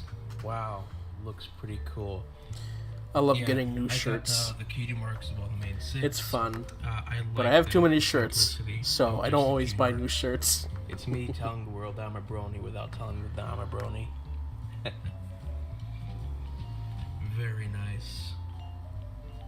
Let's try it on. Alright, here it is. Looks very nice. I like the cutie marks. It's very cool. Yeah. It fits. I can wear it. That's really what you obsessed want about with your ponies. shirts, I just still to like fit ponies, and wear but, it. It's a casual like. I don't constantly go to the store and be like, all right, I'm gonna go look at the pony stuff. If I walk by and I see something that's ponies, I'm like, yep, look at that. That's ponies. Cool. And then I move on. And that's how I other don't people are, constantly stare like in at all general. my pony stuff When and other being people are like, "Oh, you like ponies. I look ponies? at that and That's I think, cool," and yeah, then they walk that's away. ponies. Cool. Let me do some homework. I think the saddest part about life after ponies is that I don't interact with any other bronies anymore. There you go. This is partially due because the community that I interacted in is like dead, but it's also like there's no bronies where I'm living at. There are people who know about My Little Pony. And there used to be like brony meetups all the time back in the early days of the fandom. I never went to one. I wish I did. Look, pony stuff. I wish That's there were cool. still And they meetups walk today. away. We don't chat and talk about times of the fandom or talk about the show. We're just like, oh well, yeah, cool, you got that thing. I recognize that. Anyway, have a nice day. This is probably different for other bronies. I think some other bronies do interact with each other in person, but I've not really had much interaction outside of conventions with other bronies. I'd like to. Yeah. And so what I've noticed about myself and the fandom in general is that, well, we kind of move on. Bronies, they're less active. Like laundry. I've moved on to other content. I've moved on to other stuff. I still come back to ponies. Like G5 is going on right now. Where I used to just immediately watch a new episode when it came out, it took me months to watch the new episodes of G5.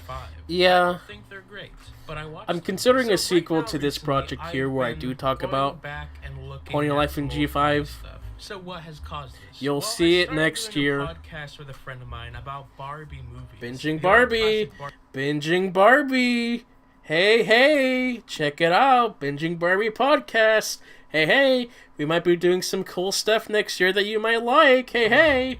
And for a couple reasons, one being that it's a series of films made for little girls, and two, the voice cast for those films are the same for ponies. And so I would hear them and be like, oh, they're from ponies, I know them. And so recently, a few months ago, I rewatched Season 9 is no longer on been Hulu, years unfortunately. since I'd watched an episode of the show. I had only watched that season once. Normally I'd watch it a couple times, but I only watched that season once. And when I watched it again, I really enjoyed it a lot more.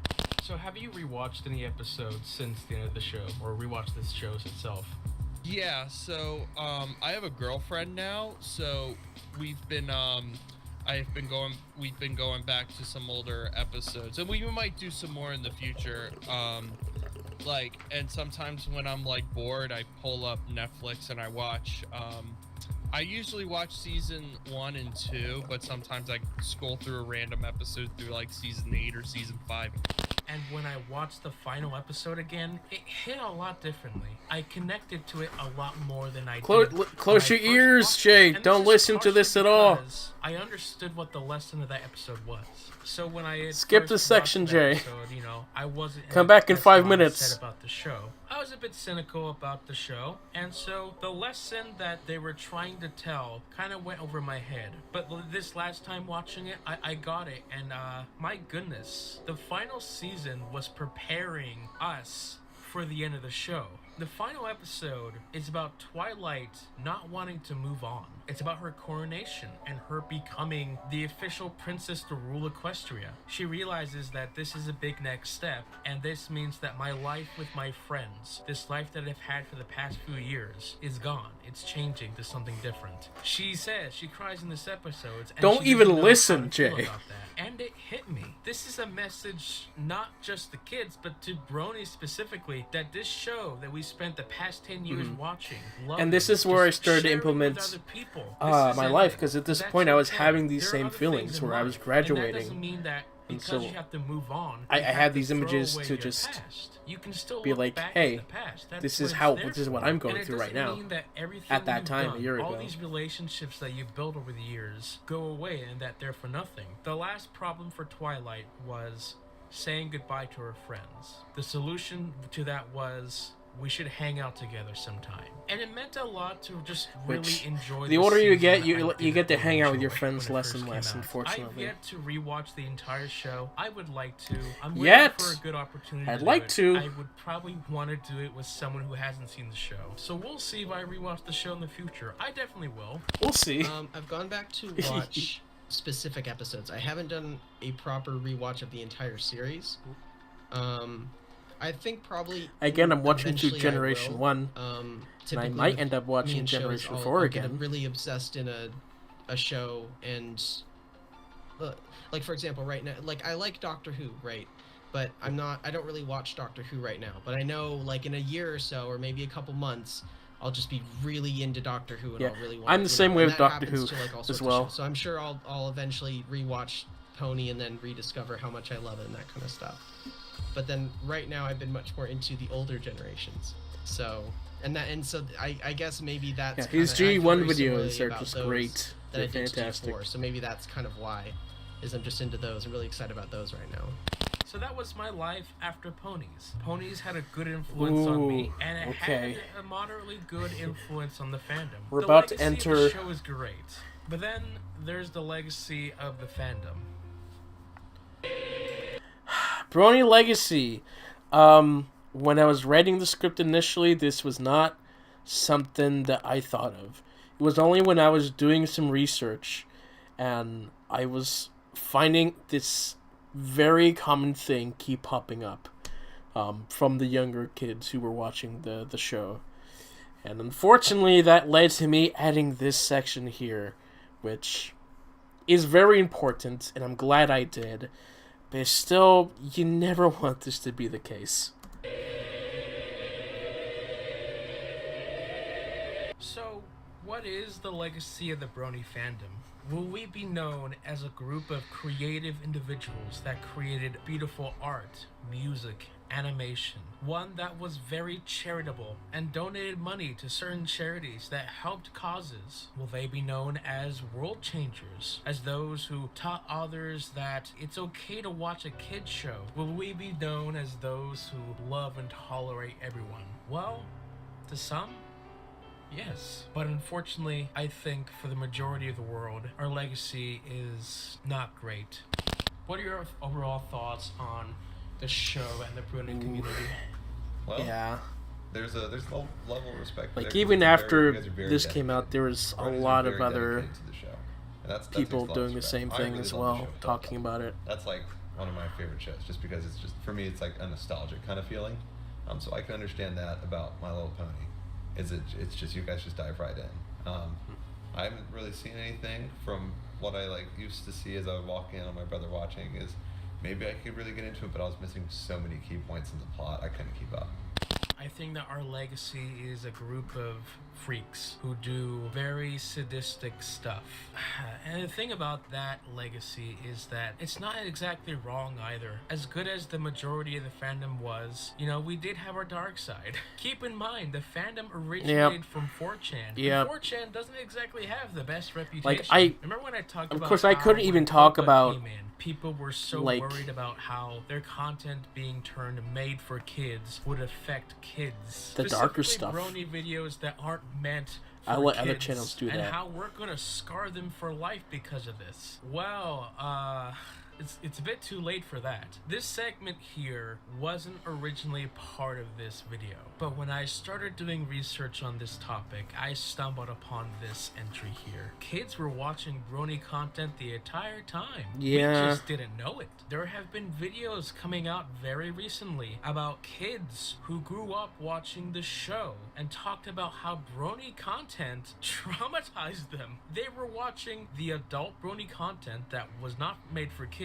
that had, let's just say, not safe for work and safe for kids stuff going on in them. So we're worried now that these YouTube videos will be made for kids and will be sent to the kids. Well, kids had access to our stuff the entire time. We just didn't even think about it. In hindsight, we should have been worried about this. We should have been thinking about We this. should have. But I kind of understand how this could have slipped. We were a bit ignorant. The natural thought process And that's probably it. went like this. At This this is the point, perfect you idea. watch the show, and to you, it's just another show. You don't think of it as a show for little girls. You just think of it as another good show. So you're part of this fandom that's mostly adults, and you want to create content to share with these other adults. So you make this little piece of artwork or whatever it is you make for this other adult to see, not thinking about what the show was originally made for. So you post it, Yeah. and well, yeah, the adults that you intended to make this for, they love it. Oh wait, where did this child come from? Oh no. We don't think of the children. That's pretty much what happened. We never do. Kids were looking for My Little Pony Until it's too content late. and stumbled upon Brony content. Bronies were making this content not thinking little kids are watching. Yeah, this is just me looking up My Little Pony. like on YouTube search, and you find like a couple things that are appropriate, like TROY make stuff. I won't talk about them, but like the thumbnail has Twilight bleeding. Why is this on the front page? It because to them, the people watching the show are adults. Looking back on it, it sounds like a really dumb thing, but, you know, ignorance is bliss. Yeah, we traumatized a whole generation, and forever... Just no context. Here's me as a clown.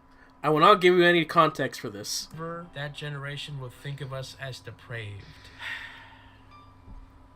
Yeah, no, it's not great to be a brony right now. That's for sure. Will it get better in the future? Kinda. We are getting more people doing newer stuff with G5 and such. I don't know what the future holds for the fandom. The fandom could one day just dwindle out to nothingness and then die. It could continue, barely living through just a couple dedicated members. It could be revitalized by a whole new generation of fans just watching the show. Yeah. Whichever one of those options, I don't know. I don't know if it will be any of those options or all of them. I have always believed that the fandom would one day fully end. And to some extent, it has. At least my side of the fandom has. And that's just life. One thing ends, and you move on to the next. It doesn't mean that those years and memories that you've had were for nothing and that they were worthless. They meant something to you at the time. They may even still mean something to you now. Now, you're more experienced. What are your thoughts and hopes for the future? My thoughts and hope for the future, well, at the moment, currently, as of this recording, my hope and my thought is to record more brony music with people, but also get more gigs with people. Think of the fandom as an interest that you like. Me, I like a few things. Solid transition. I like Batman and DC. I like Star Wars. I of course like ponies. As a kid, I was obsessed with it. I think most kids were. But as I grew older, it became less and less of my focus. Every once in a while, I'll go back to DC and Batman and really love it. I'll go back to Star Wars and really love it and be obsessed with it. Sometimes it just takes some phases. Phases of you loving it, phases of you doing something. Yeah, that was a mistake. The plushie wasn't meant to fall, but I needed something to go here, so I put that there. Else, and eventually one day you'll come back to it. I mean, I hope the fandom, because it's, you know, it's small right now, but I think and hope it'll come back. If there's a generation of pony that's really, really good, I think, you know, there'll be a new surgence of fans. I kind of see it as like, it's here to stay. You know, it's something like the Star Trek fandom or something like that. I'm sure there's going to be... I'm not as optimistic, but I'm still if it is the case, stuff, and I have some plans for pony stuff. But I am moving into making my own, I guess, pilots and crowdfunding and that kind of stuff, and maybe getting into the film industry that way. Is kind of my general plan. We're nearing the end, so if anybody has any questions, let me know. We'll see. Maybe shed some light on G1. Actually, that's my kind of obsession right now, so we'll see how that goes. It still is obsession. Maybe one day the fandom will get a sense of nostalgia and we'll all come back. We have seen the fandom come back for things. When it was announced that the final BronyCon would be the last one, yeah, Ponytown is still very active. And had a big celebration. When the G5 film came back, a lot of fans came back to watch this new generation. And then the show came out, and people were like, "Yeah." Came back. A lot of fans came back and did some pony stuff in that. Will the fandom completely die? Maybe when we're all old and way past our prime. And yeah, they sure. Die literally. Will, but perhaps a future generation can come in and reinvent what it means to be a fan. I still hope in the future that I will love the show as much as I did. So this book just came in the mail. Yes, I the book. found out about this book. Somehow, and so I bought it on eBay, and here it is. It is cheesy, very easy, but it is fun. I like it. A book about becoming a brony, but yeah, no, I've never heard of this book before, so it's kind of thick. Should be interesting.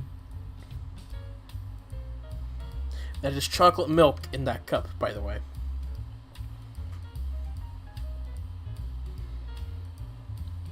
It's actually not that bad. Do you think Yeah, that in it the was very future, nostalgic would reading give through the that show a book. chance? I was reading the things when it's like, Maybe huh, one day. I felt a lot This of might be these something things. I could, like, watch I'm with my remembering a nephews lot of or memories. nieces or whatever, you know, the next generation would be in my family. But if they could get into it, or if I had a potential spouse that enjoyed it, I might go ahead and watch it. It's hard to think of a way to just close off this little video thought topic experiment. But I decided to just end it off with this. This is a book that has been years in the making. In the early days of the fandom, a group of psychologists... I sourced John Delancey because the source is actually the Brony documentary, but because it was on John Delancey's YouTube channel, that's where the source is. Also, Jenny Nicholson did mention these psychologists from the documentary, and she didn't really know what they were. So she were like, oh, they just got these random psychologists, and kind of riffed on them when they were an important part.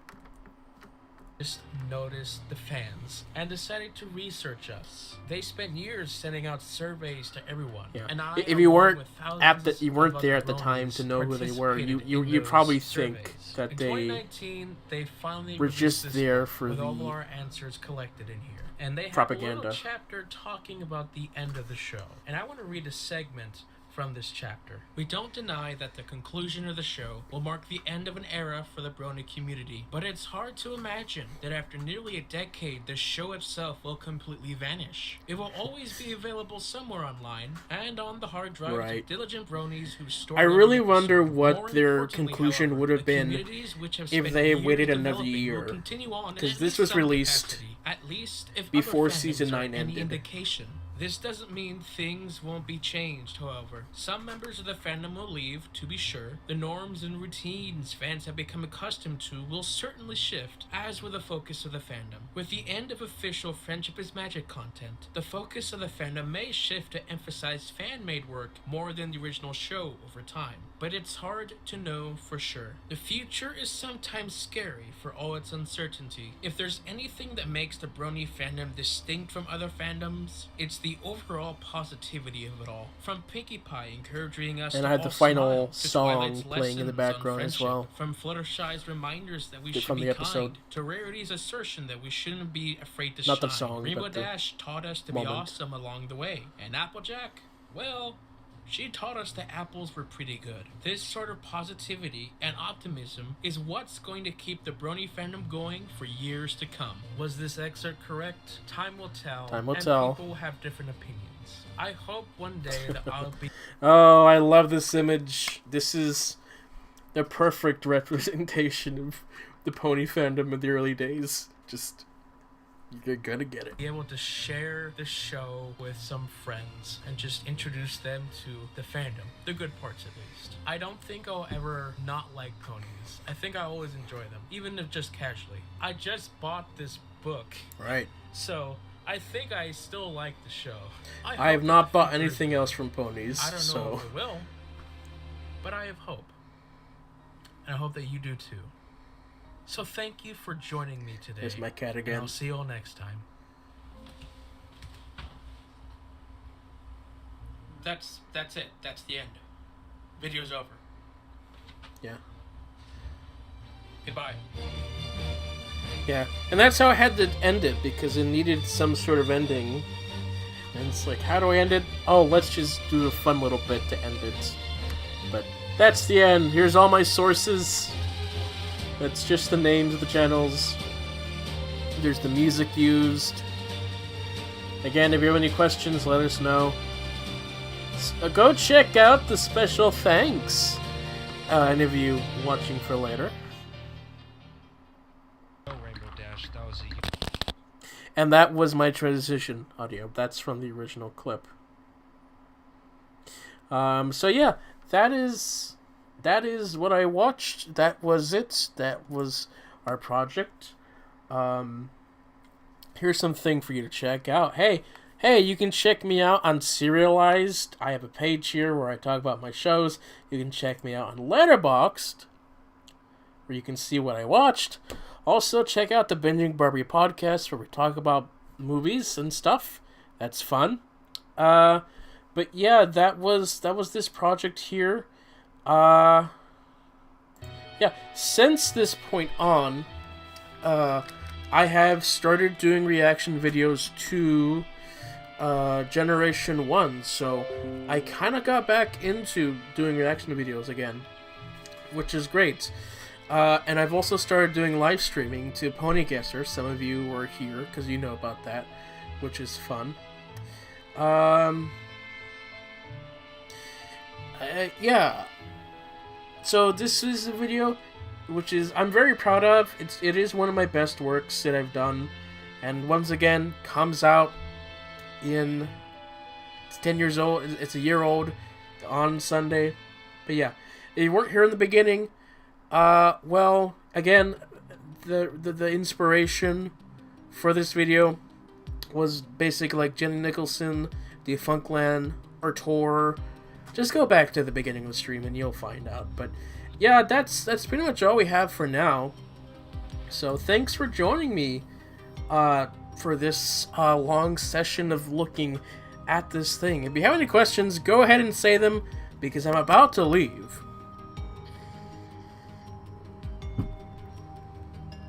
I am about to leave, but anyway, thanks for joining. I'll be streaming again on Saturday, with more Pony Guesser, so if you're here for that, come back on Saturday. And that ways, I guess, yeah, thank you guys for watching. Thank you for joining me in the stream, and I'll see you all next time. Goodbye, goodbye, goodbye, bye-bye.